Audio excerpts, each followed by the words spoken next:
So my father was in the mob. He became a mob member the same year I was born. I'm 19, I'm a criminal, and my name's in the newspaper for the first time. I'm thrilled. Mr. Anthony Ruggiano Jr., testament of resilience and a hell of a comeback story, helping others to find sobriety in their own way. I liked it. I liked being Fat Andy's son, and I got addicted to the lifestyle. When I went to visit him in prison, I'm skin and bones. I'm on like this 3-day run, you know what I mean? I'm all coked up. He's sitting there staring at me. All I'm thinking about is the package that's in the car. And I go, what, is there a problem here? He goes, yeah, there is a problem. He goes, when I look at you, I want to go back to my cell and hang myself, he told me. Oh, shit. I felt terrible, you know, like I just felt like horrible, you know, and I left the visiting room. As soon as I got in the car, I started blowing the shit, the pebble falling out of my nose and, you know, like an animal. So my father had a partner, Tony Lee. He came to my house, and I remember he looked at me and he goes, you're too far gone. If you don't stop, you're gonna get shot in the head.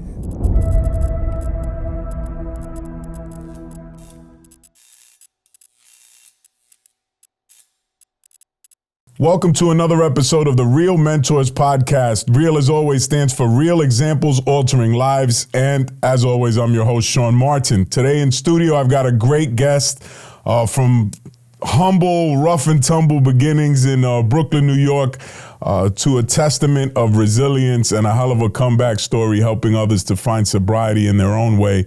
Welcome to the show today, Mr. Anthony Ruggiano Jr. How are you, sir? Good. Thanks for having me. Thanks for coming through, brother. I know we met on a little snafu a few weeks ago here in studio, and I knew this was destined, and then I got to hear you on our mutual colleague Joe's interview. Mm-hmm. I wanted to dive into your story, but then ultimately the goal here is to set the tone and show the lessons that have been learned through making the mistakes. I always say the best teachers in lives are not the ones with a perfect record, but the ones with a fucking lot of blemishes. So you and I both have done our share of fucking up.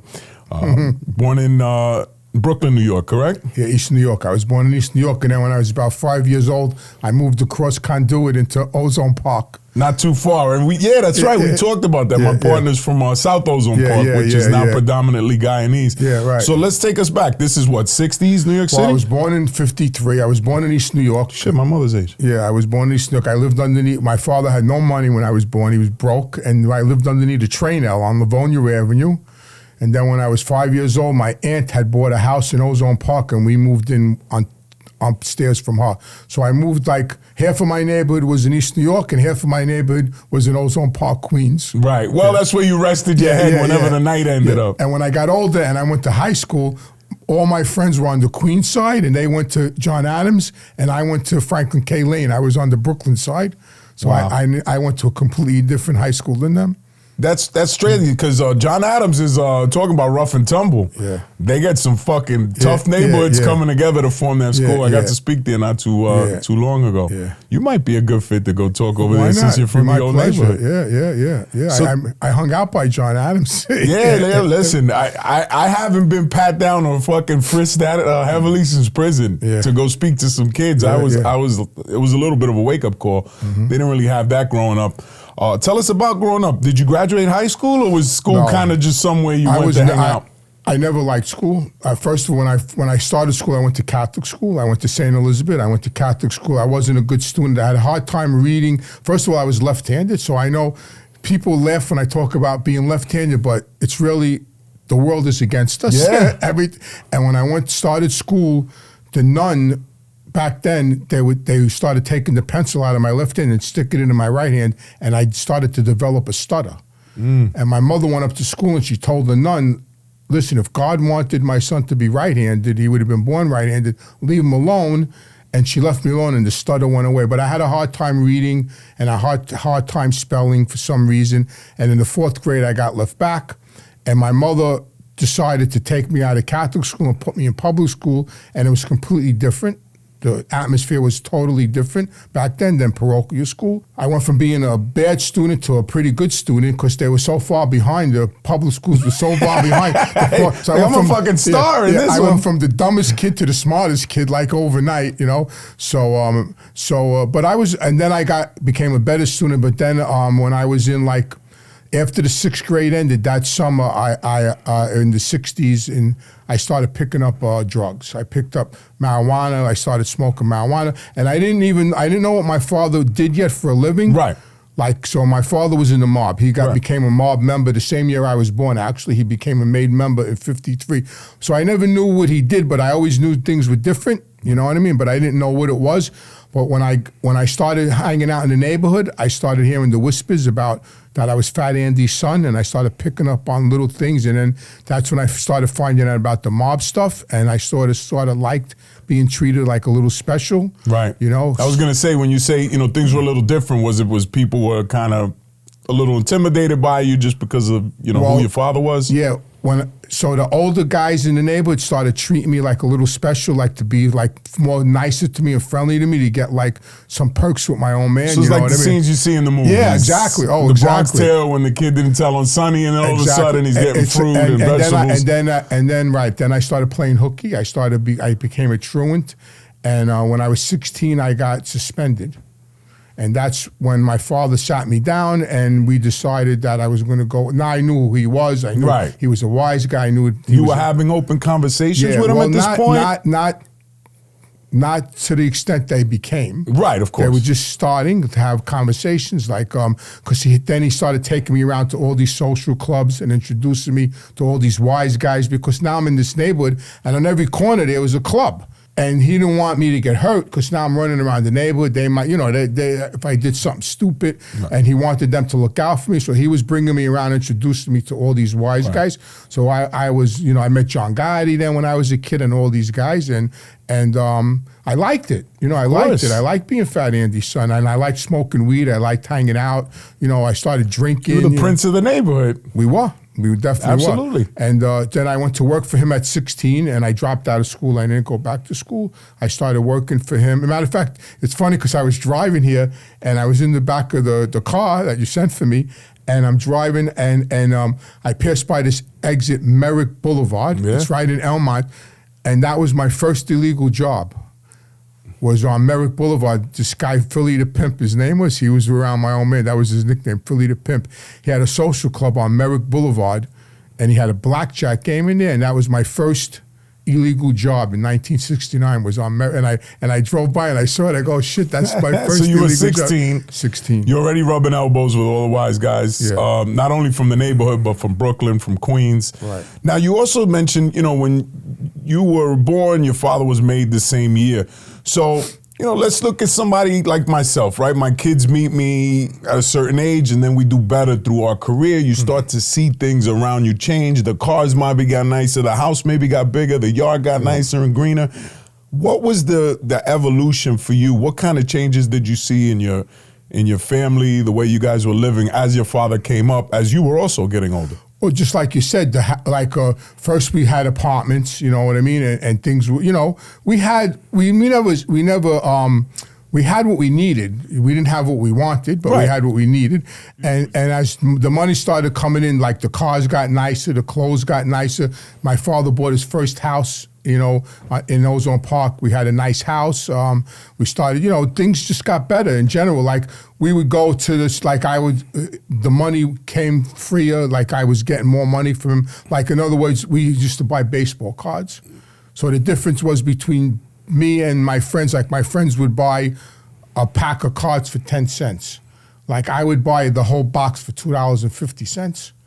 So, you know, things got right. Things got better. It's crazy how those little things, right? Yeah. Or you get the better snacks in your house. Right. Like we think we're fucking absolutely killing it because we don't know any different. Exactly. And also, you know, when we come from poverty and humble beginnings and we start to make money, we kind of don't know how to act. And, you know, I notice a lot of like, you know, ghetto fabulous, they say, or hip hop culture. A lot of it emulates Italian culture, which emulates, I guess, the immigrant culture of the United States, right? I always say here in this country, we're a nation full of immigrants where the new group of immigrants gets to spit on the last group of immigrants. And a few generations ago, Italians got to experience that in their own right. Some went the straight route. Others went the route where, you know, your old man eventually found himself, and then you find yourself. So 16, you're in the blackjack games at these social clubs. I'm in the blackjack games. I'm working in dice with Philly games. the Pimp, you said? Yeah, Philly the Pimp. Let me guess what he did. Yeah. So, no, I don't know if he was a pimp or not, but that was his nickname. I'm sure at one time he was a pimp, but when I was working for him, he wasn't a pimp. He wasn't pimping anymore. But not that I saw anyway. Yeah, but he had a blackjack game, and I started working in the blackjack game, and then I started working in dice games, and I started meeting all these people. He took me to the Ravenite, and that's when things started to get different. Doors started opening to me. It was just like in the movies, you know, when I saw Goodfellas for the first time, when they were kids selling cigarettes off the, you know, and I did all that. I sold untaxed, and it was like I was in the minor leagues. I was selling untaxed cigarettes. I was working in dice games, in blackjack games. I was started writing numbers, and I started learning, you know, the things that mob guys did, mob associates did, and I started going to the Copacabana, just like in the movies, through the basement up into the kitchen, and I lost my identity. Like then I became I became Fat Andy's son. I was Fat Andy's son, right? And I got addicted to the lifestyle. I got addicted to the, you know, I never waiting on lines, getting and sitting in the front row, you know, the best restaurants. Then I started going to the discos, getting right in, you know, wearing nice clothes, going out with older women, because now I had a lot of money. So, you know, now it's the 70s, and I'm making crazy money, and that's when money was money. Okay. So I'm 20 years old, and I'm going in bars, and I'm leaving these gorgeous barmaids $20 tips, like you want to go to the Copa? You can't get into the Copa. No, you want to go to the Copa Friday night? Meet me, and then you take them to the Copa. Oh my God, I'm in the Copacabana. You know, it was just an amazing way to live. Now I'm like 19, my father, and that's when I got introduced to really drugs. I mean, because up until that point, I'm drinking, I'm smoking weed. You know, it's the 60s. I'm dropping acid once in a while, you know, doing stupid shit. Which is pretty fucking normal. Bro. Right, exactly. But now I'm 19. In 1972, my father gets into the music business. So my father hooked up with this guy, Jay and the Americans, this group Jay Black and the Americans. He was a big group in the 60s. They used to call him The Voice. He had a couple of hit records, and he was friends with my cousin, and he was in trouble with bookmakers and a whole. And my father wound up getting him, and they became very good friends. What was your father's involvement? Like a manager? Well, to promote concerts, to help, stuff like that. Using his connections to bolster the music, the group. So now he was doing shows in Puerto Rico, in this club called the Flamboyant. It's gone now. It was a big hotel in Puerto Rico back in the day, and he took me with him. So I just had turned 19. He took me with him, and so at night before the show, he would like sing opera in his suite, and there would be all groupies in there and everything. And I would go, and I went up there, and there was, you know, drinking wine and smoking weed. And then one night I went up there, and they had this white powder on the table. So it's 1972. Wow, I said, what's that? You know, they said it's cocaine. I heard, you want some? They handed me a straw, and I took a few lines, and, you know, then I was off to the races after that. You know what I mean? And I'm 19, but it's still recreational. You know, I'm making a lot of money. I'm hanging out in the Ravenite. You know, I'm started getting arrested then at that time. You know, I'm bullshit pinches for assaults and everything. It's the progression of that criminal lifestyle. You know, and now, you know, I'm doing more crime. Now I'm a criminal. Right. I'm 19. I'm a criminal. I'm out every night. But it's still fun and games. You're still young. You're invincible. Right. What's the advice your old man's giving you at this point? Well, he's giving me, you know, to be honest, you know, like don't, you know, like your word is your bond. You know what I mean? So if you make a deal with somebody, you got to stick to it. Pay your debts. You know, now I'm in the street. You know, don't owe nobody nothing. Don't ever let anybody know you're doing bad. Like even if you're broke, let them all think you got money. You know what I mean? Like, and my old man's favorite saying was, when he went on sit-downs, he would tell me, I may not be right, but I'll never be wrong. That was his favorite saying. And that's what we rolled with. You know, we rolled with that. Like, tell him the truth always, and then he'll straighten it out. You know? But he just taught me how to be, if you're going to be in this life, do it the right way. You know, there's rules. There's, you know, live by the rules. And if you do anything wrong, make sure you come to me right away. He's teaching you the basic principles that are going to protect you. in that lifestyle. Are you heeding his warnings? Are you following advice? Or are you being a knucklehead? Not really. You know, I am for certain things, but like I started gambling. You know, like I started developing bad habits that he didn't appreciate. Right. Like when I started betting with bookmakers, I remember. I told this story before. I started betting with bookmakers, and he found out I was gambling, not booking bets, like betting bets. And he sat me down. And back then, like Cadillacs were like the rage. Everybody owned Cadillacs back then. And this was in the early 70s. And he sat me down. He goes, "Let me ask you a question." He goes, "You're betting with bookmakers, huh?" I said, "You know, fooling around." He goes, "Let me ask you a question. You know, who drives the shit boxes and who drives the Cadillacs?" So I says, "What? What are you talking about?" He goes, "The bookmakers drive the Cadillacs and the gamblers drive the shit boxes." Just remember that, he told me. You know, but I still gamble. Right. You know. You the high. Yeah, exactly. Yeah, the action, you know, because now I don't know this. I have this disease now. Right. You know what I mean? I have this compulsion behavior. Right. You know, I'm developing now. I'm you know, blowing cocaine. I'm drinking. But it's still recreational, but I still have this disease, and now I'm gambling, and I like it. You know, I like being special. Right. I like the money. I love the money. You know, now greed comes into play. I love the money. I love the attention. I remember now it's 1974, and I get arrested on Mulberry Street. I get arrested in a number office, which is now it's the Lotto, and my name's in the newspaper for the first time. I'm thrilled.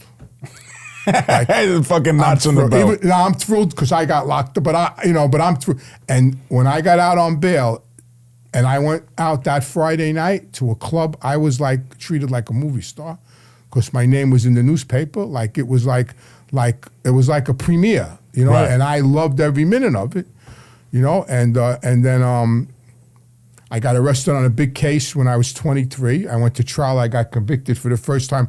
And then I went to prison. That was the first time I went to prison. I got 5 years, and I went upstate. Okay. It was for a robbery. We robbed this liquor warehouse in Long Island, in Merrick, actually. And we got busted out there, and I went to trial. I got convicted. I got 10 years, 2 zip 5s running concurrent, and I went away. But it didn't faze me. I was 23. I had everything I wanted in there. You know, I had connections. I was getting weed in there, and you know, alcohol, and it's really different when you get locked up versus an average Joe getting locked up. You guys have access to everything, all kinds of shit. The COs were all on the take back then. Every jail I went to, guys were waiting for me to come there with a package, you know, with shower slippers and all that, you know, all the conveniences that you need, you know, to do a good bid. So it didn't really faze me. I did 2.5 years, but what happened was, while I was in there, people started freebasing cocaine in the street. Right, which is smoking the aluminum foil. Right, before crack, cooking it up. So when I got out in 80, my father now was in some legal trouble, so he was going back and forth from Florida to New York. And I got out in the 80s, and I started dabbling with freebase cocaine. Right. And things started getting a little hairy then, you know what I mean? Things started getting a little, and he was going back and forth to Florida, and I was going back and forth to Florida with him, and then he got indicted on a big racketeering case down there in 83. In Florida. In Florida, and he winds up getting, going away, he gets 40 years. Holy shit. He got 40 years. Now, at the time, I got a really good relationship with John Gotti. He becomes the boss. Okay. But now, at that time, now my addiction is I'm in the grips of the disease. Now you're getting high every day, I'm guessing, everything at this point. now is about the next one. Like, I'm freebasing coke. I'm going back and forth. Like in Miami, coke is $40 a gram. In New York, it's $120 a gram. Right, and the shit in Miami is probably way better anyway. So now I'm down in Miami. I'm getting hot. You know, I'm using every day. My father's in jail. I'm going back and forth to the prison to visit him. He went on trial 3 times. My own man. Finally, the 3rd time he gets convicted. He gets 40. Same trial. Same case. Right. He got 2 hung juries, and then he got convicted the 3rd time. Wow. So now he gets 40 years, and between 84 and 88, I would say those were the worst years of my life. Because now he's in jail doing 40 years. I'm in the grips of this addiction. and I'm using all the time, and I'm still working, I'm still mobbed up, I'm still doing what I got to do. I'm taking money off everybody. I was going to say, how you making money at this point? Well, I'm working, my old man had a major number business, a policy business, and I'm working in there. I'm getting a pay from that. I'm working, and I'm going, well, he was on trial, like his partner, Tony Lee, was giving me money to live on because I was taking care of his lawyers down here. So money was coming in, but it was never enough. I made my wife go on welfare, you know what I mean? Because and get food stamps because I needed, every penny I got, I used. Right. You know what I mean? And I crossed over that imaginary line into addiction, you know what I mean? Like I was gone. It's like they say, right? Unmanageable. At this point, you're juggling, but you're juggling because you know how to hustle. You know how to make money. You're gaming the system too. Same shit. I mean, if you're familiar with it, you know how to get your, there's no shame. Food stamps, the government fucking pays your rent. And then also you got the hustle. Everything's cash, no taxes. Right. And I'm Fat Andy's son, don't forget. So now you still guys, got that in the car, right? I still got that, I still got that back card pocket, up my sleeve, you know what I mean? So, so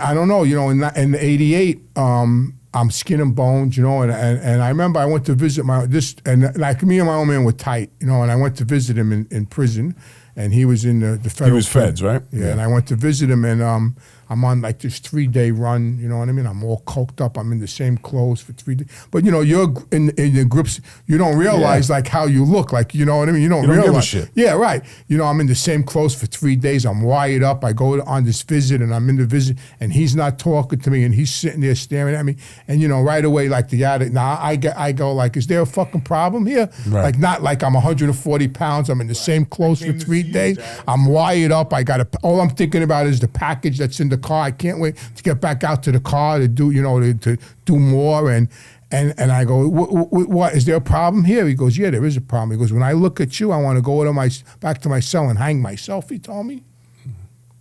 And he got up and he walked out of the visitor room. Holy shit.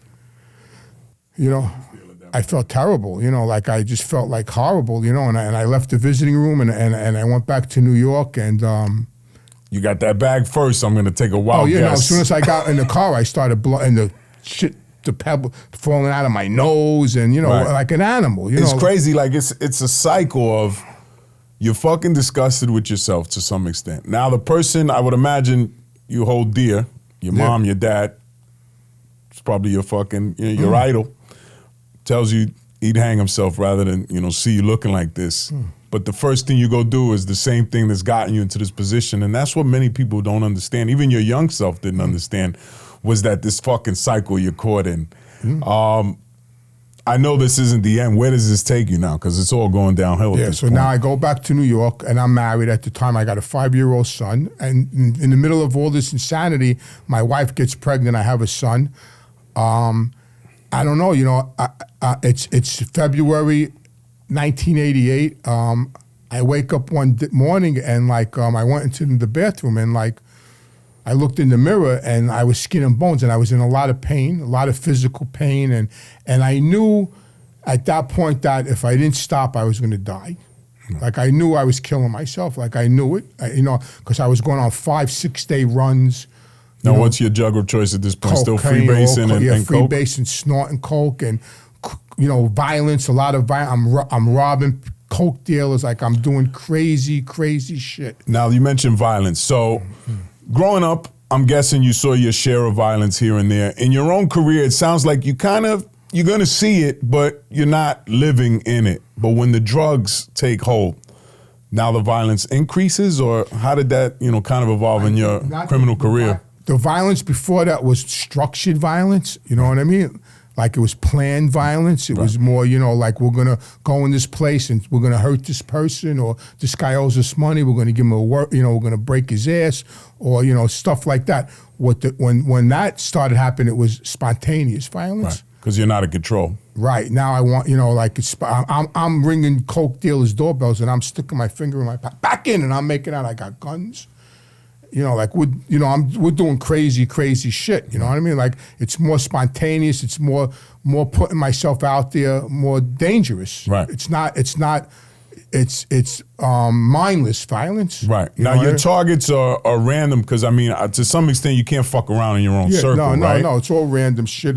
Coke dealers, I knew we could get away with it, you know what I mean? But then I just knew that I was dying physically, and what happened was there was these commercials on TV back then because there was no internet or nothing, and there was this commercial of a nose, and a car would go up with the nose, and a plane would go up the nose. This is your vacation? Right, yeah, up your nose, and then it would have this phone number, call 1-800-COCAINE if you got a problem. And I came out, and I remember I walked out of the bathroom, and I sat down on the bed, and I started crying, and I'm rocking, and I'm going, oh God, I'm killing myself. And my wife came in the bedroom, Alice, and she got nervous, and she put her hand on my shoulder, and she said, what's the matter? And I said, I'm dying, Alice. I don't know what to do. And she goes, what could I do? What could I do? And I told her, call 1-800-COCAINE. Listen, that's what I got. That commercial saved my life, man. Holy shit. She went to the phone, she picked up the phone, and she called the number. It was an 800 number, and this woman, I'll forget her name. I'm still in touch with her. Her name was Joan DeVanzo.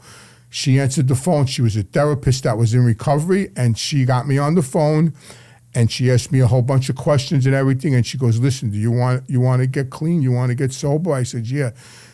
She had got me a bed in this private treatment center in Vermont, but I had no money. I had no insurance back then, no money.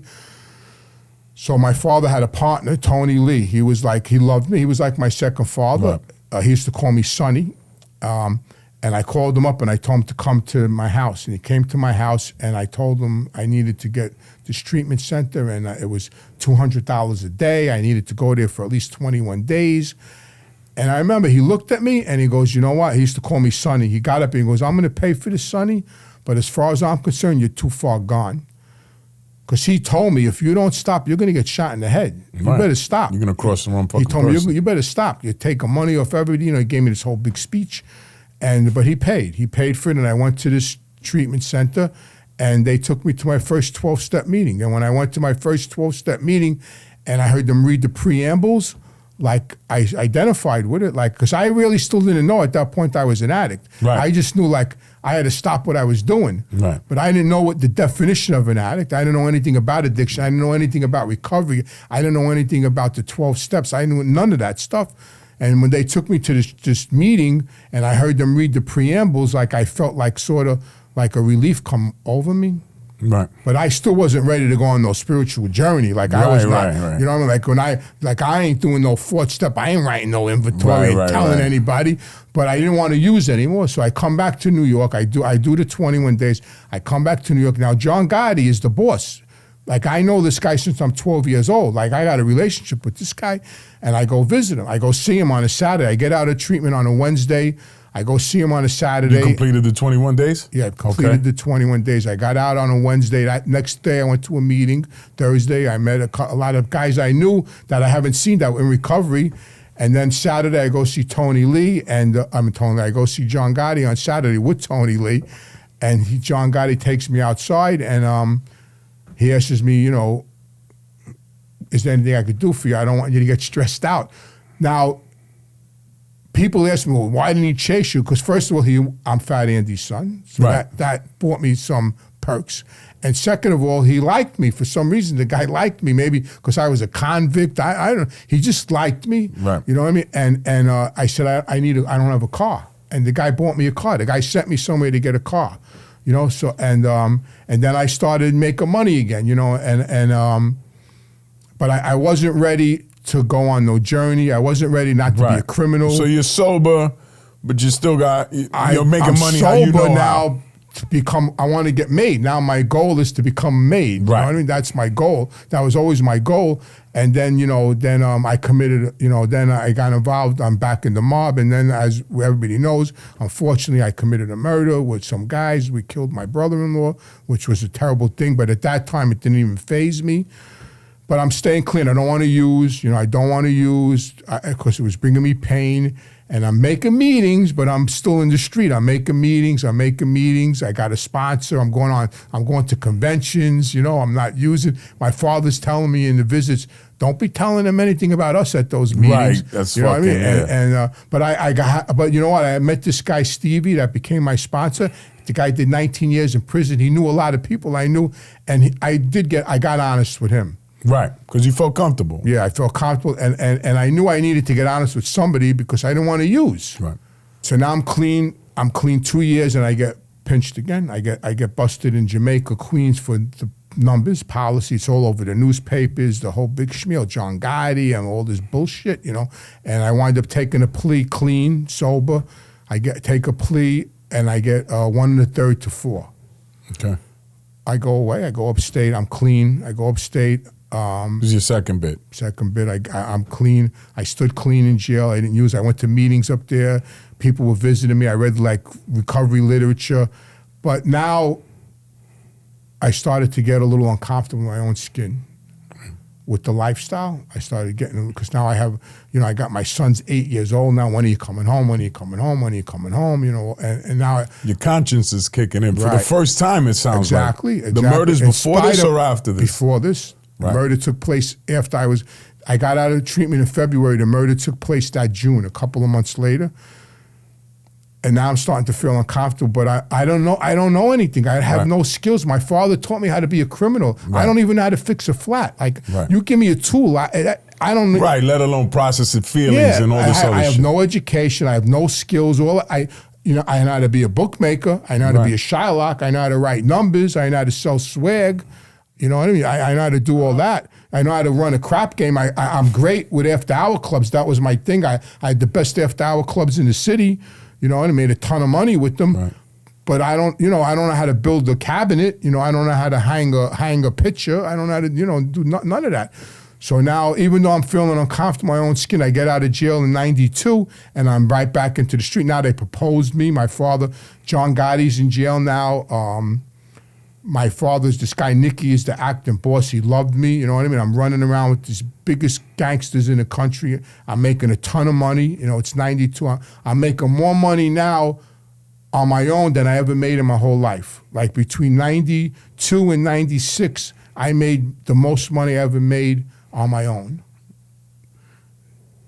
I was making crazy money. You're still working out of what, Queens or? Queens, Brooklyn, Florida. I got things going on. Where you living at this point? I'm living in Howard Beach now. I'm living in Howard Beach. I got remarried. now in '93. I have a daughter. Now I have 2 kids. And now, even though I'm in the street and I'm still doing what I'm doing, I'm feeling very uncomfortable.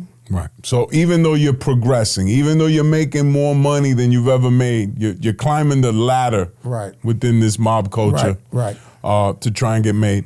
Right. Something inside of you is tugging in the other direction. In spite of myself, because now I'm making meetings, and I was a meeting maker, even though, because I didn't want to use. I didn't want to use no matter what. And I'm making meetings, but I'm starting to feel uncomfortable in my own skin. Right. Because I'm developing a conscience in spite of myself. Right. You know what I mean? And my sponsor, Stevie, is telling me, you could keep doing what you're doing, but you're going to suffer. You could stay clean doing what you're doing, but you're going to suffer consequences behind your behavior. He kept on telling me that over and over again. Now, December of 1995, I'm sleeping. My doorbell rings 5 o'clock in the morning. I know who it is. I open up my eyes. I go, oh, fuck. Right? My wife goes, who the hell's ringing the bell 5 o'clock in the morning? I know who it is. Right? I go look out the window. She looks out the window. Oh my God, the whole street's lit up. There's people running all over and the bell's ringing. Ding, ding, ding, ding, ding. Yeah. So I go down, I open up the door. There's 20 of them out there. They rush in, handcuff me, throw me on the couch. My poor daughter's in diapers. Daddy, are these your friends? And now I'm sitting on the couch. I'm going, what am I doing? What am I doing, you know? And I get arrested and for a bookmaking case, a big bookmaking case. I take a plea. I get a 2 to 4. It's 96. I go away November of 96. Third bid now. Third bid. While I'm in prison doing a state bid, I get indicted in Miami by the feds. With all these wise guys. I come back down to Miami. I take another plea. I get 10 years. I wind up doing 8 years and 3 months. Now, I'm pretty much done with that lifestyle. Like I hit a bottom with that lifestyle. I'm in Attica. I'm fighting off the cockroaches. I'm going, what am I doing? And I make a decision in that cell. Like I can't do this no more. Right. You know what I mean? And I do 8 years and 3 months. I get out. and I get my first legitimate job. My first What job. year is this now? We're in the 2000s? This is 04. Okay. 04. I get out. I went away. My daughter was 3. She's 11. My son was 13. He's 21. I gave all that up for the mob. My father died when I was in prison. John Gotti died. Tony Lee. All these guys are dead. You know what I mean? Like all these guys I looked up to, they're all dead. I'm clean now. A lot of years, and I was done. I'm done, and I got a job. I'm home a couple of months, and I got arrested for the murder that I committed in 1988. You're talking 15, almost 20 years before. Came back. Because I was still on the ice, like I was done with the lifestyle, but I was afraid to tell them. I wasn't telling them yet that I don't want nothing to do with it. So I think God stepped in and did for me what I couldn't do for myself. Like it got me out of that life. And I got arrested for the murder. I got arrested on another federal RICO, and I was under home confinement. And then about a year later, I made the biggest decision, like the hardest decision I ever made in my life. I decided to cooperate, and that was the only way to get out of that. That was the only way for me to really end that lifestyle, to get out of that cycle, that insanity, was to cooperate. Because I knew once I did that, I was done. Right. Just like the drugs, I was done, and that's what I did, and I cooperated. And because what happened was after I got arrested in '95, a friend of mine came over to my house.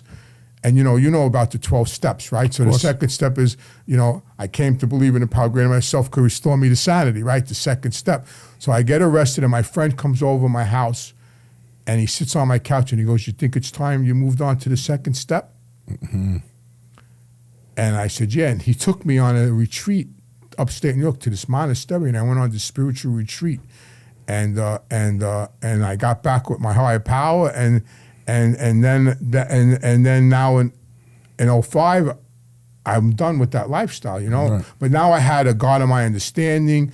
I had some recovery. I was actually in recovery then. I wasn't like just making meetings. So you're still sober this whole time? Never used. So at 04, 05, when you decide to cooperate, put the life behind you, do what you got to do for your own survival, to see your kids, fucking grow up. Right.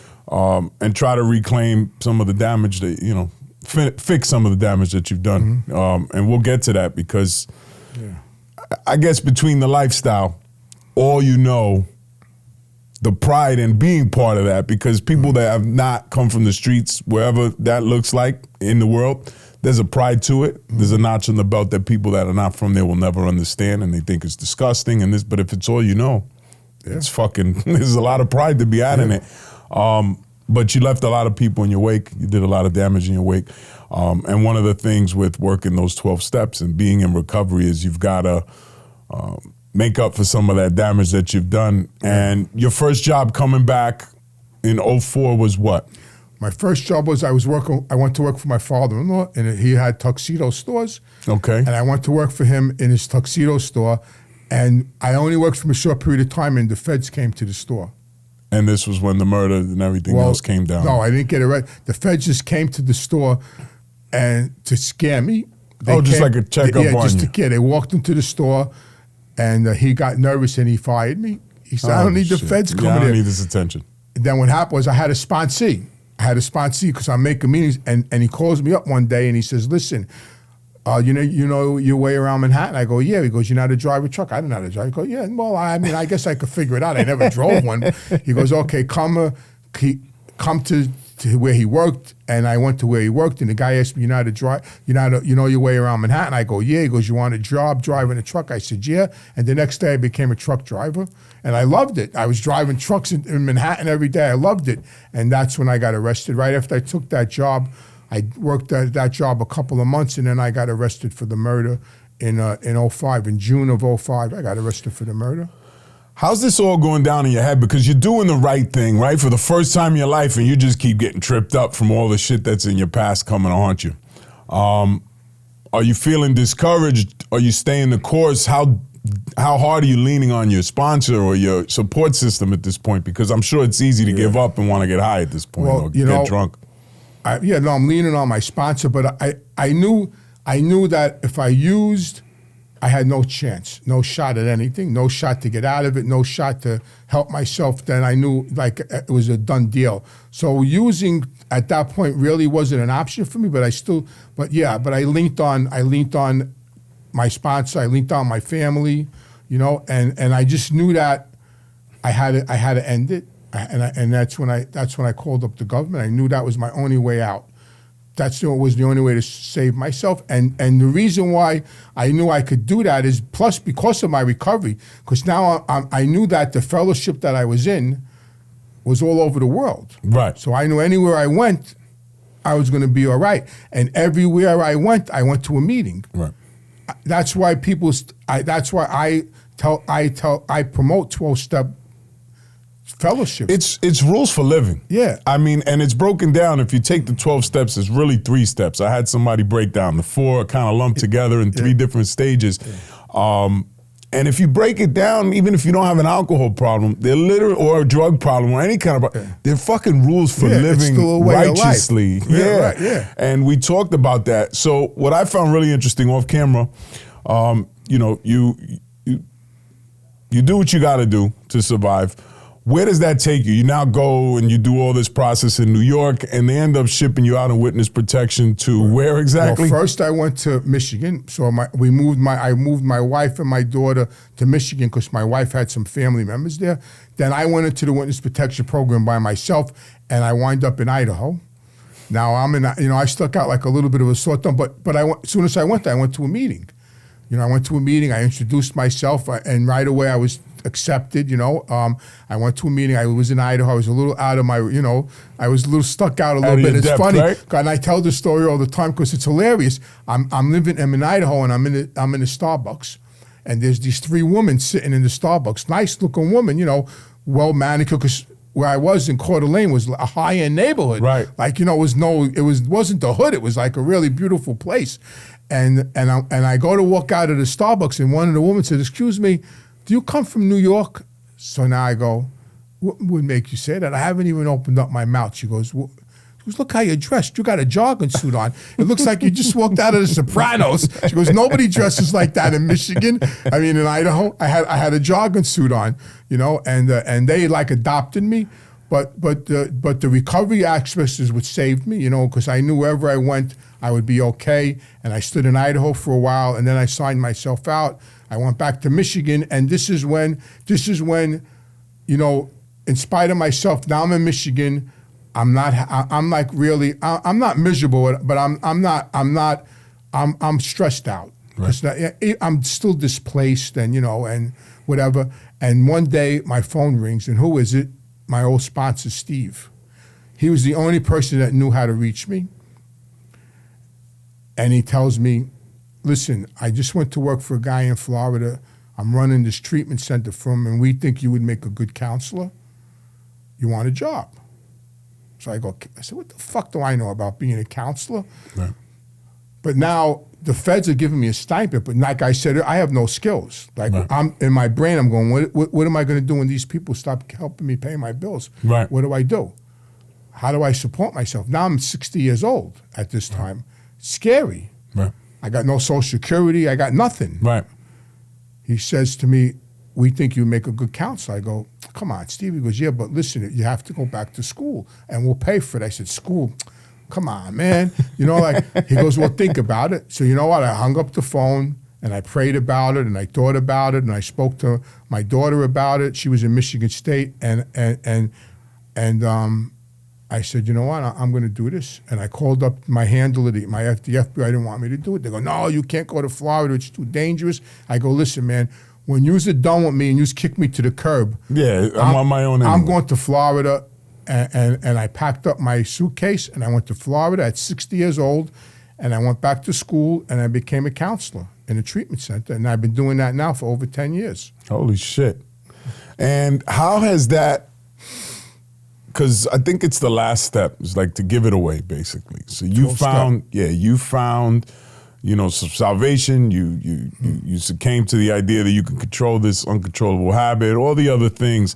But then in the end, again, rules for living, giving is living. Yeah. How did that change your life? Because, all of the things you did in your criminal career ramped up to a certain end, and then the ultimate end, and there's no loyalty. Like that whole fucking omerta in the Italian, or fucking no ratting in the hood. It's all bullshit in the end, because people are gonna do, there's some real ones and whatever, God bless, but the majority of people, when given the opportunity, are gonna save their own skin.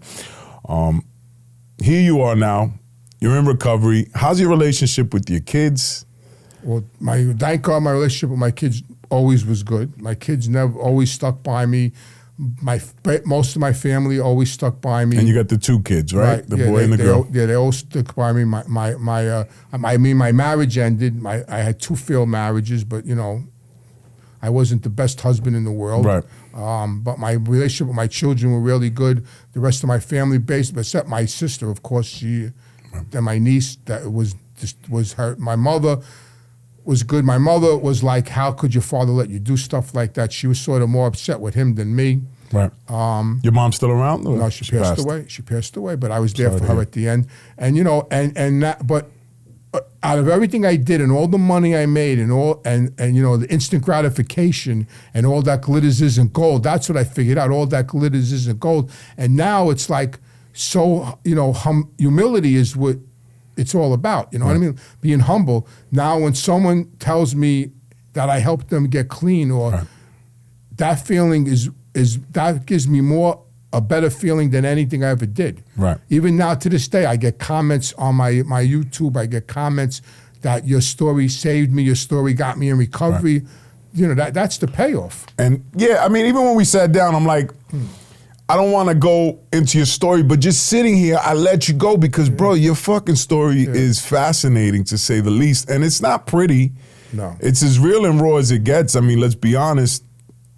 Somebody lost somebody, somebody's son, somebody's father, who happened to be your family.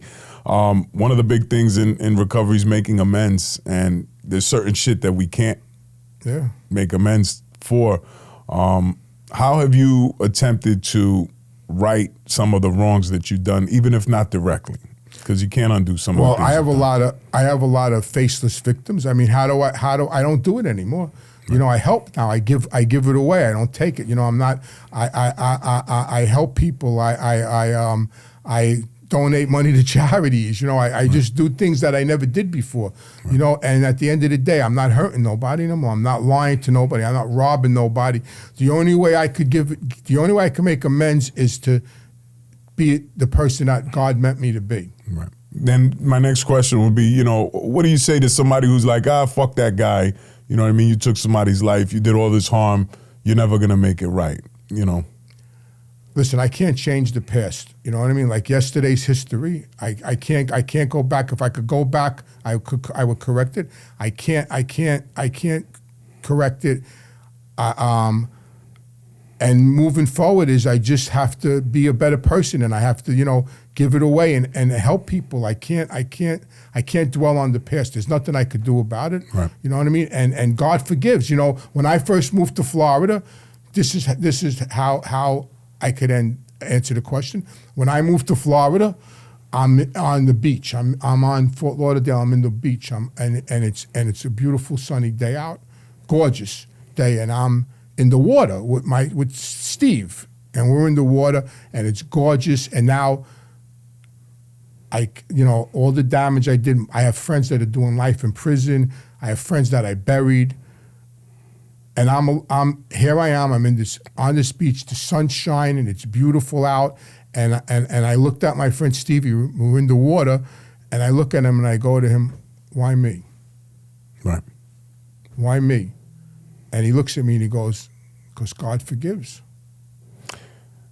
God forgives, and God gave somebody with a really powerful story, in my humble opinion, the ability to change as many lives as they are willing to. Like I said, brother, my intention was to dig into one side, and then I start to hear your story, and it just fucking hooks you in because of all the shit you've seen and done and been through. That's what makes for the most powerful stories. So I appreciate you coming on. I appreciate you sharing your story again, even though it's probably redundant for you at some point. But more importantly, I want you to say some things to the audience in terms of people that may find themselves in a position where they're doing things they know are wrong. It may not be criminal. It may be things within their relationship or their life or with their kids that they know they could be doing better. Maybe some parting words of wisdom from you, Anthony, because you've been through the fucking ringer, man. You know, that's for people sure. anybody could change. No, you know, like I felt trapped at one time. I felt trapped in a lifestyle, and you know, until I took a leap of faith, until I decided to become a counselor, to do something I never did, to take a leap of faith, and realize that I wasn't trapped in this lifestyle, that I could change. That I to have faith that I could change my life and be a better person. And when I realized that, you know, I used to buy $1,000 suits in the store, goodies, you know, and then I realized that then I was buying clothes in Walmart, like, you know, that it's okay, you know, like it's okay to be humble. It's okay to go shop in Walmart, right. You know what I mean? And anybody could change. Nobody's trapped in a lifestyle, no matter what you're going through. You know, have some faith and reach out for help. That's the main thing. Like I had to reach out. People had to help me. I couldn't do it. You know, we're not alone. I'm not alone. Nobody's alone, and anybody could change. Right. Well, I appreciate you coming on, brother. Where can our audience find you? More information about your podcast as well. So my podcast is Reformed Gangsters. You can find me at reformedgangsters.com on YouTube, or you could go to my email, Anthony Ruggiano Jr. @gmail.com. I have a Patreon page, and I have a lot of links on my email. Just email us, and we'll hook you up. Yeah, he's got some great YouTube interviews, too. You want to definitely go check that out. Is there a book? Not yet. Yeah. There's not a book yet, but I'm working on a lot of things. I'm going to be in Las Vegas, hopefully in August. I'm going to be doing some shows at the Bar Museum, so that's going to be cool. And I'm working on I'm in New York right now doing your podcast, and Wednesday I'm doing filming a show for HBO Max on the 80s. That's going to be out in November. So there's a lot of things on the horizon. Yeah, and I noticed, you know, just talking to Pasquale too, and seeing where your trajectory's going, you have this fascinating story. And though you've been through the shit and you can't make up for certain things, what you can do is fucking be the best version of yourself moving forward at this, you know, point in your life. And it's crazy how God's opened the doors where you are now regularly called on to do, you know, not only podcasts, but docuseries. Oh, it's crazy. You're on Netflix. Now you got HBO Max, and I'm sure you got some other things in the pipeline too. So keep an eye out for Anthony. Got a hell of a story of redemption. It's never too late to make dramatic shifts in your life that can impact the lives of others. That's what our show is all about. So thank you as always for tuning into the Real Mentors podcast. I'm your host, Shawn Martin. Look for Anthony's information and ways to find him in the bio. Go out and support the Reformed Gangsters podcast as well. And as always, let's get it.